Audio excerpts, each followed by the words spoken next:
you doing? On this particular segment, I want to take a look at the Amish. Okay, now here's a group of modest people that get ridiculed and people make fun of them and whatever, poke fun, because they're weird or whatever, and they don't believe in electricity and cars, automobiles, and social security numbers, which is a good thing. Uh, they don't believe in any type of technology, but yet it says here in an article, Amish business secrets. Mr. Wesener believes that the secret lies in Amish culture, which emphasizes qualities like hard work and cooperation. Networking through Facebook doesn't exactly have the same community building pull as teaming up with neighbors to build a barn. And few Americans these days can point to a childhood where they awoke regularly at dawn to milk the cows. Another key advantage is that Amish business owners tend to stick with what they know.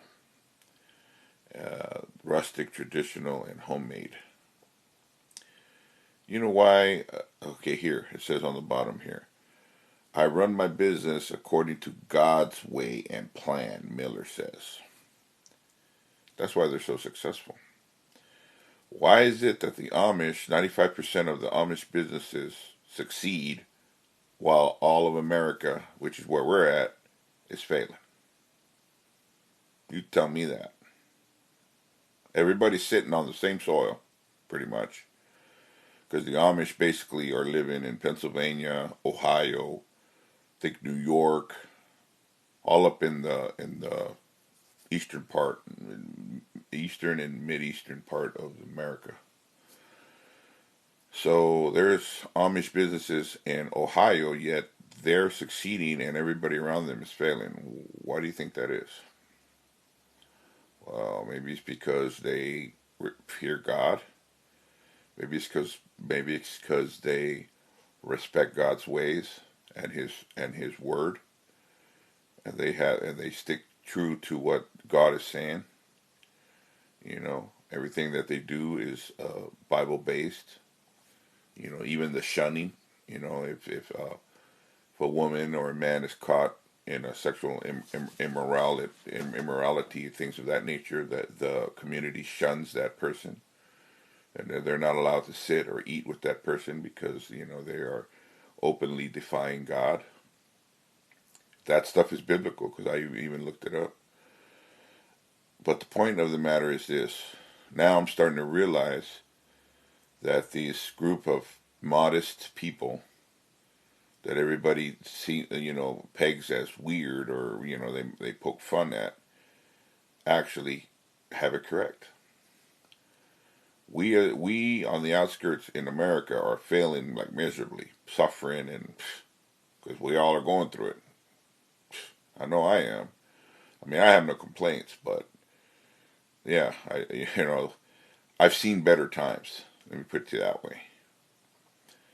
But it appears that the Amish, based on over here, it's right here. According to the new book, Amish businesses have an astounding 95% success rate at staying open at least 5 years. Well, that's because they're following God's laws. They're following the book, the law of the Bible. They don't believe in Social Security numbers or automobiles or insurances or anything of that nature. I don't think that they pay taxes, but they may. I'm not sure. Because that is in the Bible where you got to render to Caesar what is his. So they're not like tax avoidance and tax evaders and things of that nature. But the U.S. government does recognize what they're saying because, see, they can't go against what God says. They're going to trick you and lie to you and tell you everything on, they're crazy or they're just some occult. Because I saw the movie Witness where Harrison Ford, the little boy, the Amish boy, sees the murder, and then Harrison Ford has to investigate. They're in a cult. They call them a cult. To demonize what they're doing. What are they doing? They're obeying God's commands. They don't have any type of electronics. They don't even have light. Now, I don't think that electricity is evil, but or refrigeration for that matter, or even an automobile, even a car. I don't think a car is evil, but that's what they believe. So they have no modern conveniences. They work hard, milking the cows and doing things as our forefathers did back in biblical days, and they're thriving. And and they're modest and they're humble and they help their neighbor. They love their neighbor as their self. That's why they're successful.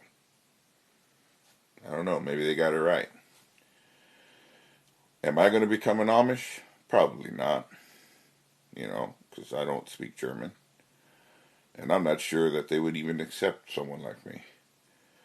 However, I do admire who they are and what they're doing. I will tell you that for sure. Um, that just goes to show you that if you stick to God's rules and God's laws, He will protect you. Because I mean, it's astounding how they're thriving. It says right here, Eric Wessner backs up his conclusion with statistics from a variety of academic surveys.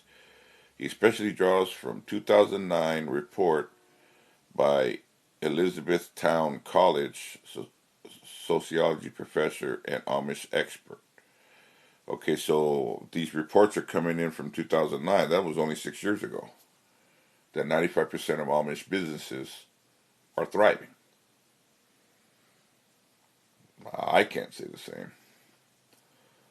Can you? They are on the right path. So that just goes to show you that paying attention to our Lord Jesus Christ, His commands, what God commands us to love our neighbor as ourselves, and to do right by each other. That's the way to do it. But of course, satanic America, satanic government that's in place doesn't want that. They want to fight. They want wars.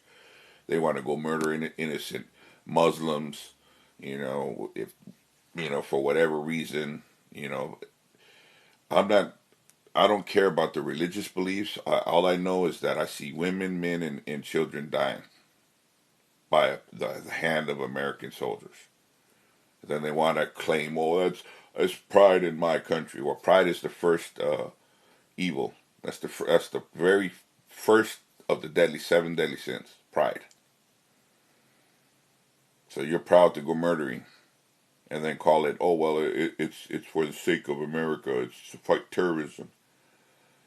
No, it's because you're following some greedy politician that is evil for their personal gain. When God strictly forbids you to kill another, to murder another person, another man or woman, or son or daughter for that matter, because you're just following orders, what is that? A lot of the soldiers come back terrified and they can't believe the amount of crimes they committed over there, murdering women and children and men for no reason other than because they're following orders. Maybe that's why I was never allowed to go to the service. I actually applied for the service, and back in my day, which is going to show you how old I am, not really, but it'll pretty much pinpoint it. I was classified 4F. They don't use that classification anymore because it's pretty outdated. But back in those days, I was classified 4F, which means they couldn't take me because I wasn't usable. But see, God apparently kept me out of the military force because I would have been in trouble the whole time I'm in there. Because I would have been telling them off all day long. I would have got thrown out on a dishonorable discharge. But that just goes to show you that these people, the Amish and the Mennonites, because there's two separate ones. There's the Mennonites and the Amish. That they are doing well, even when everybody else is not doing well, concurrently. So I just wanted to bring this little bit of information to your attention. I do feel similar to the Amish except for the refrigeration, electricity, and maybe the automobile for transportation, because those are all necessities. It's good to refrigerate your food. It's good to have a light so that you can see without stumbling in the dark. And it's good to have automobiles to for transportation to get you from point A to point B. They're using horses and buggies. I guess you can do that. So that's old style. So I guess that's doable. Um, but they hit the nail on the head that most Americans don't know hard work. I certainly don't. I'm not gonna lie. I'm no different than all the other Americans. I'm out of shape. I don't get up at 4 in the morning to go milk the cows. And apparently, because they help their neighbor, they believe in hard work. They follow strictly the laws of the Bible. God is blessing them. While God is blessing them in front of our eyes, all of the rest of America is going down the tubes. You tell me, what do you think? Because that's God's hand, God's blessing. Anyway, so in the year of the Shemitah, while America is gonna get cursed, I bet you any money that the Amish will be blessed, just as promised in Exodus. Anyway, you guys take care, and I'll catch up to you guys next time.